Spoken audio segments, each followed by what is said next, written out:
Ben, well played. How pleased are you to have seen your work on the red ball game come into fruition so often this season?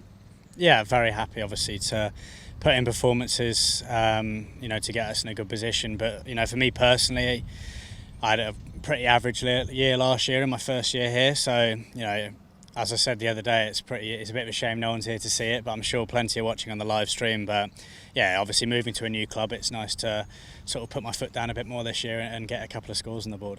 What were conditions like out there? It looked at times like it was more difficult to score, and then it was easier to be a little more fluent later on, maybe. Yeah, it would have been nice if the sun was out today. It was obviously a bit gloomy and probably the best conditions you can have for bowling on that pitch, but it was a nice wicket. It wasn't doing loads. The odd ball throughout the day did a little bit. But yeah, when me and Joe sort of got into that partnership and we spoke about rotating the strike and trying to get the bowlers to change their lines, change their lengths, because we're obviously different players. And it was nice to spend some time with Joe out in the middle. Obviously last year we didn't get to do that very often, so nice to go big today. There was a sense when you got to your 100 that you sort of mopped your brow and then bedded in to go again. Is that the mentality you're taking into day 3? Yeah, obviously opening the batting for the past sort of 3 or 4 years, I know what it's like. You're going to score low ones against the new ball. So I spoke a couple of years ago about me scoring big hundreds, and obviously I was a bit frustrated against Lancs when I didn't go on and get that big score, but I was made it clear to myself today that when I got to that 100 it would start again. My job wasn't done. We were still 120 behind, and I want to go as big as I can. I'm not done yet. I think tomorrow morning it's going to be a huge first sort of 40 minutes for me and Joe to get through, and then it'd be nice to go on and score a really big score and hopefully only bat once.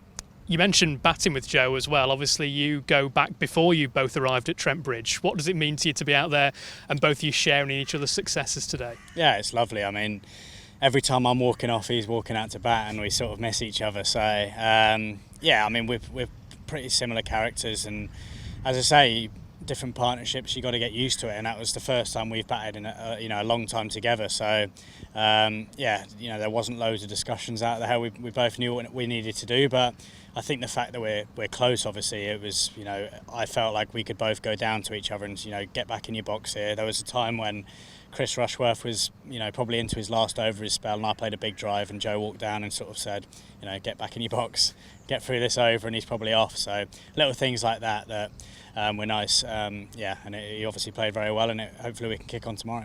And it's pretty much exactly a week since we were stood here to talk about your innings against Yorkshire. What's that process been like, going from white to red with such success so quickly? Yeah, I mean, my sort of core game is pretty similar in all 3 formats, so I don't tend to find it as difficult going from gear to gear. I mean, I'm not like those Hales, Clarke, those lads who hit it 20 rows back. I'm a bit more of a nerdler, so I find it a bit easier to sort of stay in gear, but it is different. We only had 1 practice before this game. But I guess as soon as you get in and you get used to the red ball, you can pick it up pretty quickly. And finally, 6,000 first-class runs you brought up today. Is that a milestone that means much to you? It wasn't really something I think about. Obviously, every 1,000 runs in first-class cricket is good. It's not something I look for, but it's nice to get there this year and have a half-decent year. Cheers, Ben. Well played. Thank you.